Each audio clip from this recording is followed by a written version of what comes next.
Welcome to the Law Office of Brian Fagan podcast, where we empower Texas families through knowledge and compassion.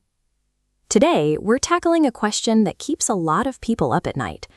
Do you need an alimony and spousal support attorney in Dallas, Texas?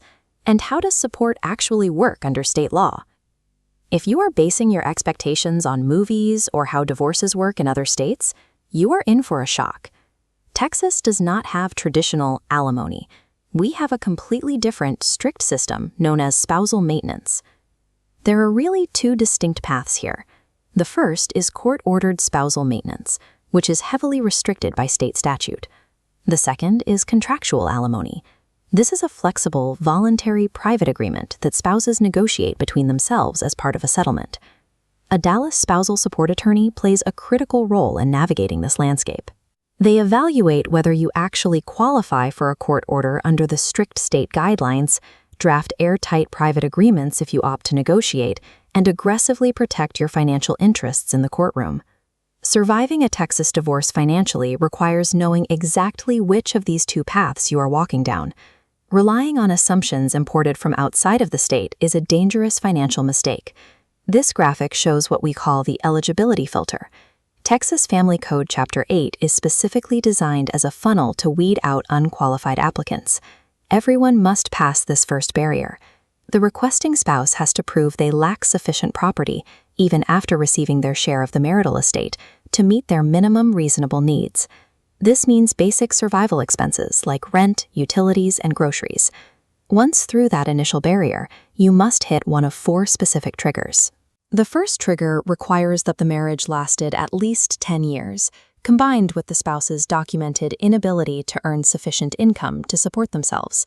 The second trigger applies if the paying spouse received a conviction or deferred adjudication for family violence, committed within 2 years of filing for divorce, or while the divorce is actively pending. The final 2 triggers are medical.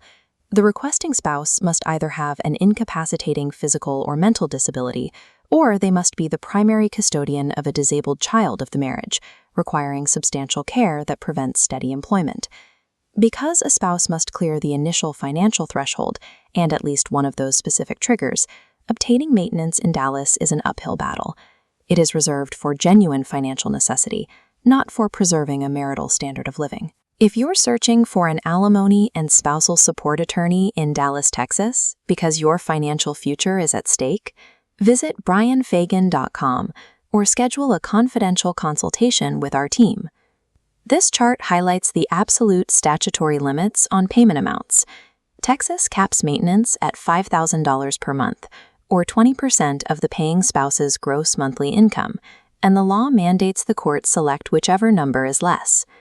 The state also enforces strict duration limits. Based precisely on the length of the marriage, support is capped at 5, 7, or 10 years. To determine the final numbers beneath those caps, Dallas judges scrutinize both spouses' incomes, their education levels, the final property division, and any fault in the breakup, such as adultery or cruelty. The statutory caps act as a ceiling, not a guarantee. The actual amount a judge awards is entirely dependent on the quality of the evidence and the legal arguments presented in court. For the paying spouse, these strict statutes offer a clear path for defense. Support obligations can be legally minimized or completely avoided through proper litigation strategy. Primary defensive tactics involve demonstrating the requesting spouse's hidden earning ability. Alternatively, you can negotiate a slightly broader property division up front to permanently offset the need for long-term maintenance. It is also vital to aggressively challenge the definition of minimum reasonable needs. Courts interpret this conservatively to mean basic survival, not maintaining the standard of living enjoyed during the marriage. Specialized legal representation prevents disastrous calculation errors, ensures accurate financial analysis, and protects clients from unfair, long-term financial drains. Please subscribe to our podcast and share this episode with anyone facing a Texas divorce. Visit our website to learn more and call 281-810-9760. Thank you for listening to the Law Office of Brian Fagan podcast, where families find freedom and peace of mind through education and expert legal care. For more information or to schedule your free consultation, visit our website or call 281-810-9760 today.